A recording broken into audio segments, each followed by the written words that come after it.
பல மாதங்களா வந்து சோசியல் மீடியால ஒரு விஷயம் வந்து பிரபலமா போயிட்டு இருக்கு. என்னன்னு பாத்தீங்கன்னா, அந்த வீதி ஓரம் இருக்கும் நாய்களாலையும் அதுக்கப்புறம் வீட்டு வளர்ப்பு நாய்களாலும் நிறைய பிரச்சனை இருக்கு. ஸோ கிட்டத்தட்ட தெரு நாய்களால பல்வேறு பிரச்சனை இருக்கு அப்படின்ற மாதிரி பல செய்திகளை வந்து பார்த்துருந்தோம். ஸோ பேசிக்கா வந்து தெருவில் வந்து நாய் நம்மளை துரத்தும் போது அதுகிட்ட கேட்கணும்னு நிறைய கேள்வியெல்லாம் இருக்கும்ல.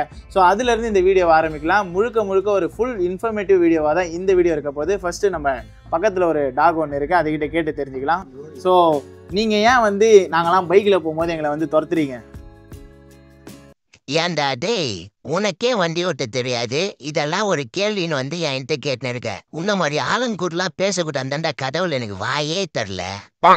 Jokes apart. ஸோ நம்ம நிறைய விஷயங்களை வந்து சிரிப்பாக கடந்து போகிறத விட நிறைய பேருக்கு வந்து இந்த தெரு நாய்க்கள் வந்து ரோட்டில் வந்து துரத்தும் போது, பைக்கில் துரத்தும் போது, பசங்களாக போகும்போது வந்து ஒரு சிரிச்சுக்கிட்டே நாய் துரத்துதுப்பா அப்படின்ற மாதிரிலாம் போயிருப்போம். ஸோ இப்போ என்னப்பா இதை பற்றி பேசுகிற, அதுவும் ரோட்லேயே நின்று பேசுகிறேப்பா அப்படின்னு கேட்டிங்கன்னா கண்டிப்பாக பிரச்சனை ரோட்டுக்கு வந்துருச்சுன்னே சொல்லலாம்.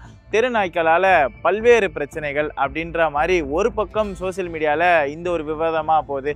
ஸோ தெருநாய்கள் எங்களுக்கு வந்து பிடிக்கல அந்த மாதிரி ஒரு விவாதமாக போகுது. இன்னொரு பக்கம் வந்து இந்த தெருநாய்க்களை விரும்புகிறவங்க ஒரு பக்கமாக இருக்காங்க. இவங்க ரெண்டு பக்கமும் வந்து மாறி மாறி ஒரு பெரிய பிரச்சனையாகவே போயிட்டுருக்கு அப்படின்னே சொல்லலாம். ஸோ நிறைய செய்திகள் வந்து பார்க்க முடியுது, இந்த தெருநாய்க்களால் இஷ்யூக்களை பார்க்க முடியுது. தொடர்ந்து பார்க்கும்போது என்ன தான் நடக்குது அப்படின்னு ஒரு முழு விவரமான வீடியோவாக தான் இந்த வீடியோ இருக்க போகுது. இந்தியாவில் தான் வந்து எல்லா ஜனத்தொகையோட அதிகமான ஜனத்தொகை இருக்குது, சைனாக்கு அப்புறம் நம்ம தான் அப்படின்னு பெருவிதமாக சொல்லிக்கிட்டாலும் ஸோ இன்னொரு விஷயம் வந்து இந்தியாவில் பிரபலமாக இருக்குது. என்னென்னு பார்த்தீங்கன்னா 6 கோடி நாய்கள் வந்து தெருநாய்கள் வந்து இந்தியாவில் வந்து இருக்குது அப்படின்ற மாதிரி ஒரு கணக்கீடு வந்து இருக்குது. கிட்டத்தட்ட அதில் வந்து தமிழ்நாட்டில் தான் முக்கியமாக வந்து நிறைய எண்ணிக்கையான நாய்கள் வந்து நம்மக்கிட்ட இருக்குது. ஸோ தெருநாய்கள் இருக்குது அப்படின்ற மாதிரி பல செய்திகள் வந்து இருந்துகிட்ருக்கு.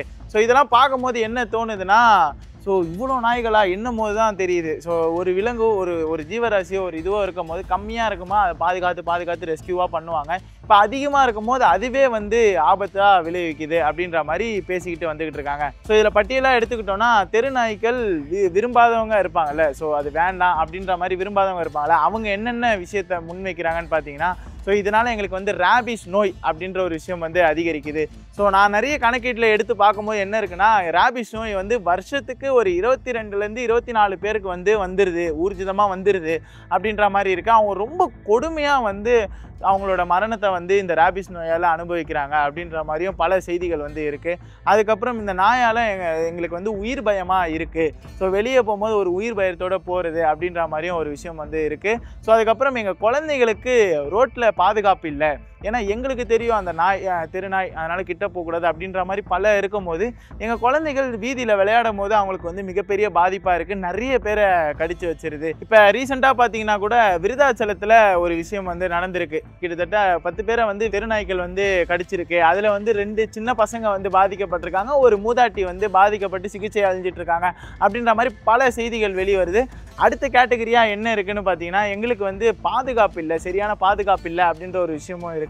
அதுக்கப்புறம் வந்து அதோட மலம், ஸோ நாயோட கழிவை வந்து எங்கள் வீட்டு வாசல்லே முன்னாடியே போட்டுருது. அதை வந்து தூய்மை பணியாளர்கள் வந்து க்ளீன் பண்ணும்போது அவங்களுக்கும் சரியான பாதுகாப்பு இல்லை. ஸோ அதனால் நிறைய நோய்கள் வந்து வருது. ஸோ எங்கள் வீட்டு வாசலில் வீட்டுக்குள்ளெல்லாம் போயிடுது. அந்த மாதிரி பல விஷயங்களை வந்து அடுக்கடுக்காக சொல்லிக்கிட்டு இருக்காங்க தெருநாய்கள் விரும்பாதவர்கள்.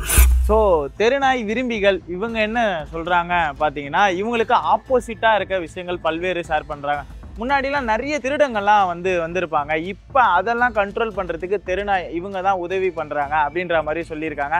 அதுக்கப்புறம் நாய்க்கு ஒருவேளை சோறு போட்டால் போதும், அந்த நாய் வந்து முழுக்க நன்றி விசுவாசத்தோடு இருக்கும் அப்படின்ற மாதிரியும் பல விஷயங்களை சொல்லிக்கிட்டு இருக்காங்க. எதனாலன்னு பார்த்தீங்கன்னா, மனிதர்களே நன்றி விசுவாசமாக இல்லாமல் மறந்துட்டு செயல்படுற காலத்தில் நாய்க்கு ஒருவேளை சோறு வச்சா போதும், அது அவ்வளோ நன்றி விசுவாசமாக இருக்கும் அப்படின்ற ஒரு விஷயத்தையும் முன்வைக்கிறாங்க. இங்கே பக்கம் 2 தரப்பான மக்களை பார்த்துருந்தோம் இல்லையா? ஒரு பக்கம் வந்து நாயை விரும்புகிறவங்க, தெருநாய்களை விரும்புகிறவங்க, இன்னொரு பக்கம் வந்து தெருநாய்களை விரும்பாதவர்கள், சோசியல் வெல்ஃபேர் ஆக்டிவிட்டிஸ், இவங்களை எல்லாரையும் வந்து பார்த்தோம் இல்லையா? ஸோ இதில் தொடர்ந்து இப்போ வந்து கவர்மெண்ட் வந்து என்ன முடிவு எடுத்திருக்காங்க அப்படின்ற ஒரு விஷயம் இருக்குது. சுப்ரீம் கோர்ட் வந்து என்ன பண்ணியிருக்காங்க அப்படின்ற ஒரு விஷயமும் இருக்குது. ஸோ பார்க்கும்போது என்ன தெரியுதுன்னா, என்ன ரூல்ஸாக போட்டிருக்காங்கன்னா வந்து டெல்லியில் கிட்டத்தட்ட லட்சக்கணக்கான நாய்கள் வந்து இருக்குது. ஸோ இந்த நாய்கள் எல்லாத்தையும் வந்து கிட்டத்தட்ட 8 வாரத்தில் வந்து அபூர்வப்படுத்தணும் அப்படின்ற ஒரு விஷயமாகவும் இருக்குது. ஸோ இந்த 8 வாரத்தில் அப்ரூவ் படுத்துகிற டாக்லாம் வந்து தனித்தனியாக ஷெல்டரில் வந்து போடணும் அப்படின்ற மாதிரியும் சட்டங்களை போட்டிருக்காங்க. இன்னொரு பக்கம் ஹைவேஸில் போலீஸ் இருக்காங்க இல்லையா, பேட்ரோல். ஸோ இந்த பேட்ரோல் வந்து கண்டினியூஸாக ரோந்தில் இருக்கணும். ஏதாவது வந்து விலங்குகள் வந்து செத்து இருந்தாலோ, ஸோ அதுக்கப்புறம் வந்து தேவையில்லாத விலங்குகள் ரோட்டில் இருந்தாலோ அந்த விலங்குகளை அப்புறப்படுத்தணும். அதுக்காகவே ஒரு ரூல்ஸை வந்து போட்டிருக்காங்க. ஸோ இதில் இந்த பக்கமாக என்ன கேள்வியாக எழுப்பியிருக்காங்கன்னு பார்த்தீங்கன்னா, இந்த டாக் லவர்ஸாக இருக்கவங்க என்ன கேள்வி எழுப்பியிருக்காங்கன்னு பார்த்தீங்கன்னா, நிறைய கிரிமினல் ஆக்டிவிட்டீஸ் நடக்குது, ஆன்லைன் ஸ்கேம் வந்து நடக்குது, பெண்களுக்கு பாதுகாப்பு இல்லை, அந்த மாதிரி பல கேஸை வச்சுக்கிட்டு எதனால் வந்து இந்த நாயோட கேஸை வந்து இவ்வளோ குறிப்பிட்டு வந்து தாக்குறீங்க அப்படின்ற மாதிரி ஒரு இது வச்சுருந்தாங்க. இந்த ஒரு கேள்வி எழுப்புவதற்கும் இந்த ஒரு போராட்டத்துக்கும் ஒரு விஷயமா இந்த ப்ரொட்டஸ்ட்ன்ற ஒரு விஷயம்லாம் பண்ணுறாங்க இல்லையா, இதுக்கெல்லாம் ஒரு முற்றுப்புள்ளியாக ஒரு விஷயம் வந்து வச்சுருக்காங்க. என்னென்னு பார்த்தீங்கன்னா, தெருநாய்க்கள் சார்ந்த இஷ்யூஸில் வந்து யாரெல்லாம் ப்ரொட்டஸ்ட் பண்ணுறாங்களோ அவங்களையும் கைது பண்ணுவோம், அவங்களுக்கும் தக்க நடவடிக்கை எடுப்போம் அப்படின்ற மாதிரி கோர்ட் சைட்லேருந்து விட்டுருக்காங்க. நாங்கள் முழுக்க இந்த சென்டிமெண்ட்டாகவும் ரிலீஜியஸாகவும் ஒரு லவ்வாகவும் இதெல்லாம் கடந்து தான் இந்த ஒரு சட்டத்தை வந்து நாங்கள் போட்டிருக்கோம் அப்படின்ற மாதிரி சொல்கிறாங்க. என்னப்பா சென்டிமெண்ட்டு ரிலீஜியஸ் லவ்னுலாம் சொல்கிறேன்? ஏன்னா பொதுவாக வந்து ஸோ சென்டிமெண்ட்டாக வந்து டாக்ஸை வளர்க்குறவங்க இருப்பாங்க. ஸோ இந்த டாக்ஸை வளர்க்குறவங்களுக்கு இப்போ வெளியே இருக்க நாய்களுக்கும் சாப்பாடு வைக்கணும் அப்படின்ற ஒரு இது இருக்கும். ரிலீஜியஸாக நிறைய பேர் இந்த கால பைரவர், ஸோ பைரவ சாமி எங்கள் குல தெய்வம் அப்படின்ற மாதிரிலாம் சொல்லுவாங்கள்ல. ஸோ நாய்களை துன்புறுத்தாமல் வணங்குறவங்க இருப்பாங்க. அவங்களையும் மீறி தான் அதுக்கப்புறம் லவ் இப்படின்ற ஒரு விஷயமும் இருக்கு இல்லையா. ஸோ டாக் விரும்பிகள் எனக்கு தடவி கொடுக்கணும், ஸோ சாப்பாடு வந்து ஊட்டி விடணும் அதுக்கு அப்படின்ற மாதிரி பல ஆசைகள் இருக்கும் இல்லையா. இதுக்கெல்லாம் முற்றுப்புள்ளியாக என்ன சொல்லியிருக்காங்கன்னா, உங்களுக்கு அந்த மாதிரி ஏதாவது இருந்ததுன்னா நீங்கள் கவர்மெண்ட்டோட ஷெல்டர்ஸ் இருக்குது, ப்ரைவேட்டான ஷெல்டர்ஸ் இருக்குது, அங்கெல்லாம் டாகை ரெஸ்கியூ பண்ணி வச்சுருக்காங்களே, அங்கே போய்ட்டு நீங்கள் சாப்பாடு கொடுங்க, அங்கே போய்ட்டு இது பண்ணுங்க அப்படின்ற மாதிரி ஒரு சட்டத்தை வந்து போட்டிருக்காங்க. ஸோ இதுக்கு என்ன நடக்குதுன்னு பார்த்தீங்கன்னா, ஒரு பக்கம் வந்து ஒரு மிகப்பெரிய இதுவில் இருக்கவங்க கேள்வியாக எழுப்பியிருக்காங்க. என்னென்னு பார்த்தீங்கன்னா வந்து 6 கோடி நாயின்னு வரும்போது இந்த பக்கம் இந்தியா முழுவதும் அப்படின்னு ஒரு விஷயம் கொண்டு வந்தாலும் சரி, டெல்லிக்கு மட்டும் கொண்டு வந்தாலும் சரி, கிட்டத்தட்ட வந்து இந்த ஷெல்டர்ஸ் இந்த மாதிரி அமைப்புகள் பண்ணுறதுக்கே 15 கோடி வந்து செலவாகும். ஸோ இந்த 15 கோடி செலவாகும். அதுக்கப்புறம் மாதத்திற்கு நாய்களுக்கு உணவு மட்டும் 5 கோடி செலவாகும். இதுக்கெல்லாம் வந்து நீங்கள் நிதி ஒதுக்குவீங்களா அப்படின்ற மாதிரி ஒரு கேள்விக்குறியை வந்து எழுப்பியிருக்காங்க. ஸோ இதை தொடர்ந்து பார்க்கும்போது என்னென்னா, தெருநாய்களெல்லாம் மட்டும்தான் பிரச்சனையா அப்படின்னு பார்த்தீங்கன்னா கண்டிப்பாக இல்லை, வளர்ப்பு நாய்களாலும் பிரச்சனை இருக்குது.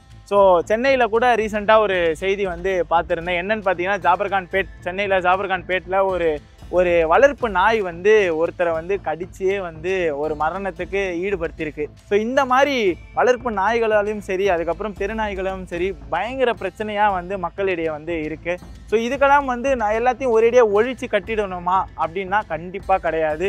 சமூக ஊடகத்தில் வந்து பல விஷயங்கள் வந்து நம்ம இந்த டாக்ஸை பற்றி பேசியிருந்தாலும் சரி, மற்ற ஜீவராசிகளை பற்றி பேசியிருந்தாலும் சரி, இந்த கோர்ட்டோட தீர்ப்பு என்ன அதை பற்றி ஷேர் பண்ணியிருந்தாலும் சரி, இறுதியாக வந்து நான் பார்க்குற விஷயமா என்ன இருக்குன்னா, இந்த உலகம் வந்து மிருகங்களுக்கும் மனிதர்களுக்கும் பொதுவானது அப்படின்ற ஒரு விஷயம் தான். ஸோ எல்லாருமே வந்து ஒரு ரெண்டல் பர்சன் தான் இந்த உலகத்தில். என்னென்னு பார்த்தீங்கன்னா, வாழ்றது கொஞ்ச காலம், ஸோ அதுக்கப்புறம் நம்மளே வந்து இந்த உலகத்துலேருந்து வெளியே போய்டுவோம். இந்த மிருகங்களுக்கும் இதே தான். ஸோ ஒரேடியாக வந்து இந்த தெருநாய்களை வந்து ஒழிச்சு கட்டுறது அப்படின்ற ஒரு விஷயம் வந்து தப்பான விஷயம்தான். இதுக்கு என்ன பாதுகாப்பாக மாறா வந்து நம்ம பண்ணலாம், அதை பற்றி கொஞ்சம் சிந்திச்சோன்னா சரியாக இருக்கும் அப்படின்றது என்னோட தாட். உங்களோட தாட்டாக என்ன இருக்குது மறக்காமல் கமெண்ட் செக்ஷனில் பதிவிடுங்க. இந்த மாதிரி பல இஷ்யூஸும் அதுக்கப்புறம் என்டர்டெயின்மெண்ட்டான விஷயங்களும் நீங்கள் பார்க்கணும்னு நினைக்கிறீங்களா? மறக்காமல் பிரியோ டிவியை லைக் பண்ணிக்கோங்க, ஷேர் பண்ணிக்கோங்க, கமெண்ட் பண்ணிக்கோங்க. ரொம்ப முக்கியமான விஷயம், சப்ஸ்கிரைப் பண்ணி வச்சுக்கோங்க. வேற ஒரு வீடியோவில் வந்து நான் உங்களை சந்திக்கிறேன். Signing out, Ruban.